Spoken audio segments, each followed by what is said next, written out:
Hi everyone, so welcome back to my YouTube channel. आज हम बात करेंगे व्हीकल स्क्रैपेज पॉलिसी के बारे में। फर्स्ट ऑफ ऑल एक हम एस्टिमेट पढ़ लेते हैं कि 17 लाख से ज़्यादा जो हैवी और मीडियम कमर्शियल व्हीकल्स हैं वो 15 साल से भी ज़्यादा पुराने हैं। इसका क्या मतलब होता है? इसका मतलब होता है कि कहीं ना कहीं वो हमारे एनवायरनमेंट पे काफ़ी ज़्यादा नेगेटिव इम्पैक्ट डाल रहे हैं। ठीक है, तो इसके लिए एक फिटनेस सर्टिफिकेट भी गवर्नमेंट द्वारा निकाला गया है। अब इस पॉलिसी के बारे में क्या है कि फर्स्ट ऑफ ऑल इसके लिए फिटनेस सर्टिफिकेट मैंडेटरी है, और अगर आपका व्हीकल फिट नहीं है तो आपको उसको स्क्रैप करवाना होगा। और अगर आपका व्हीकल अगर आपका व्हीकल डिक्लेयर हो गया है कि उसकी एंड लाइफ हो गई है तो आपको मैंडेटरी है कि आपको उसको डिस्कार्ड करना ही करना होगा। और गवर्नमेंट व्हीकल्स में जितने भी गवर्नमेंट व्हीकल्स हैं जो पीएसयू ओन करता है उनका भी रजिस्टर मतलब उनका भी क्या है 15 इयर्स का ही just a second, yes 15 years का ही उनका भी एक लाइफ है। और यहाँ पे मैं आपको एक बार बता दूं कि जो 20 इयर्स जो है वो प्राइवेटली ओन व्हीकल्स की और 15 साल जो है वो कमर्शियली ओन व्हीकल की है।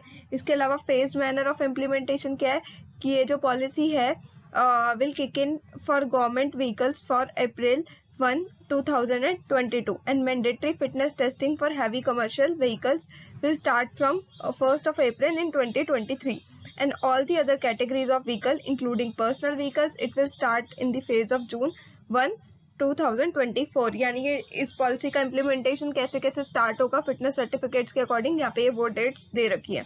इसके अलावा अगर हम इंसेंटिव्स की बात करें, जो व्हीकल्स खुद को स्क्रैप करेगी उनको कहीं ना कहीं रोड टैक्स पे रिबेट मिलेगा। इसके अलावा 15% कमर्शियल व्हीकल्स को मिलेगा और 25% पर्सनल या प्राइवेट व्हीकल्स को मिलेगा। और इसके अलावा अगर हम बात करें तो कुछ ना कुछ अगर आप उस चीज़ को स्क्रैप करके एक नया व्हीकल परचेज करते हो तो उस पर भी आपको कहीं ना कहीं डिस्काउंट या हम ये कह सकते हैं कि एक वेवर मिलेगा गवर्नमेंट की तरफ से। इसके अलावा इंसेंटिव्स फॉर ऑटो मेकर्स, कहीं ना कहीं central government to issue advisory to automakers to offer the incentive of 5% rebate for those who buy a new vehicle after producing a scrapping certificate। देखो, इस सर्टिफिकेट के बारे में बीच में मैंने न्यूज में पढ़ा था तो मैं थोड़ा सा बता देती हूँ। इस सर्टिफिकेट में क्या होगा कि जब आप अपना व्हीकल को स्क्रैप कर दोगे ना तो आपको एक सर्टिफिकेट दिया जाएगा जिसके अंदर वो एक इंस्ट्रूमेंट का काम करेगा कि आप अगर नया व्हीकल खरीदोगे तो आपको उस पर कुछ डिस्काउंट मिलेगा। ठीक है, और ये जो स्क्रैपेज जो सर्टिफिकेट होगा ये भी गवर्नमेंट के अंदर ही इशू किया जाएगा।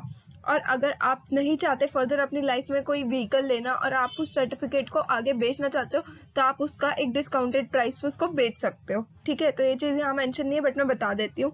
इसके अलावा डिसइन्वेस्टिंग इन ओल्डर व्हीकल्स, अब अगर हम इसकी बात करें तो ओल्डर व्हीकल्स हमें पता है पॉल्यूट करते हैं एनवायरनमेंट को 10 से 12 टाइम्स, जबकि जो नए व्हीकल्स होंगे वो अपडेटेड टेक्नोलॉजी के होंगे तो वो उतना ज़्यादा बुरा इम्पैक्ट नहीं डालेंगे एनवायरनमेंट पे।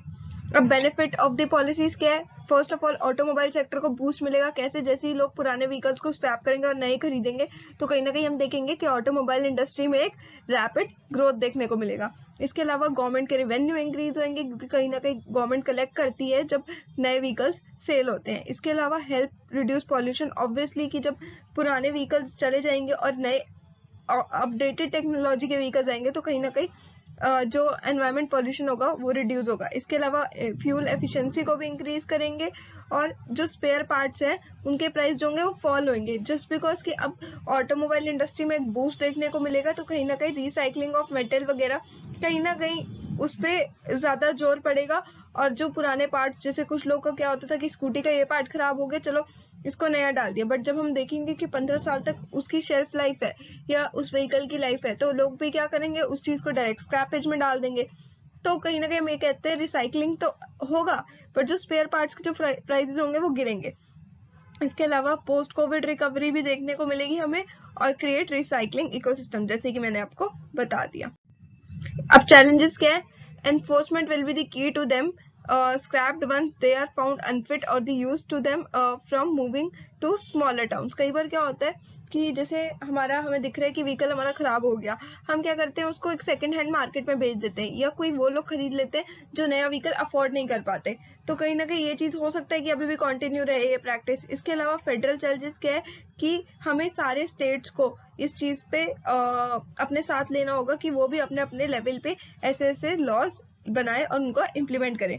इसके अलावा बैकिंग ऑफ मैन्युफैक्चरर्स, अब मैन्युफैक्चर कहीं बैक मार गया इस चीज को लेके, या वो कहीं ना कहीं उतना डिमांड नहीं, उतना सप्लाई नहीं कर पाया जितना उस टाइम पे इंडस्ट्री में डिमांड हो, तो कहीं ना कहीं ये चीजें भी असर डालेंगी। और हैवी कमर्शियल व्हीकल्स जो होते हैं वो कंट्रीब्यूट करते हैं डिसअप्रोप्रिएटली टू द पॉल्यूशन, तो कहीं ना कहीं ये भी एक बिगेस्ट चैलेंज है। और डिसअप्रोप्रिएटली इम्पैक्ट स्मॉल ऑपरेटर्स, ऑब्वियसली कि कुछ जो होते हैं वो बहुत जल्दी चीजों को जल्दी रिप्लेस नहीं कर पाते। जैसे कि मैंने आपको बताया कि जो लोग अफोर्ड नहीं कर पाते, कुछ छोटे छोटे ऑपरेटर्स है, कुछ छोटे छोटे कमर्शियल बिजनेसेस, तो कहीं ना कहीं उन पे काफी ज्यादा बुरा असर भी पड़ेगा। और इसके अलावा एडवाइजरी नेचर ऑफ इंटेंसिव, इसमें क्या होगा कि discount against this capping certificates are mainly an advice and not the mandate. ये सिर्फ अभी एडवाइस चल रही है कि हम डिस्काउंट देंगे, ये अभी मैंडेटरी नहीं आया, तो it will be up to auto makers to offer discount to all. अब हम और क्या कर सकते हैं इस चीज को लेके, हमें सबसे पहले कि स्टेट्स को हमें अपने साथ लेना होगा ताकि वो उनको रोड टैक्स प्रोवाइड करें, कंसेशन प्रोवाइड करें, ताकि लोग भी इस चीज में इंटरेस्टिंगली पार्टिसिपेट कर सके। इसके अलावा सेंट्रल को जल्दी एक बैलेंस बनाना होगा और इस चीज को लेके प्रॉपर फ्यूल एफिशिएंसी को लेके प्रॉपर डेटा कलेक्ट करना होगा, जिसके अकॉर्डिंग एक हम कहेंगे एक सिस्टम डेवलप करना होगा, ठीक है, जहाँ पे इंसेंटिव्स, रिवॉर्ड्स, फ्यूल एफिशिएंसी, इन सब के बीच में एक बैलेंस बना रहे। इसके अलावा failure to prioritise fuel efficiency and mandate even higher standards and enhance tax on fuel guzzlers will only repeat the mistake of the vehicle exchange program abroad, where the full environment benefit could not be realized and taxpayer ended up subsidizing inefficiently. तो hope you guys liked it, पसंद आया तो please like, share, comment and subscribe. मैं आपसे मिलूंगी next video में, तब तक के लिए बाय बाय।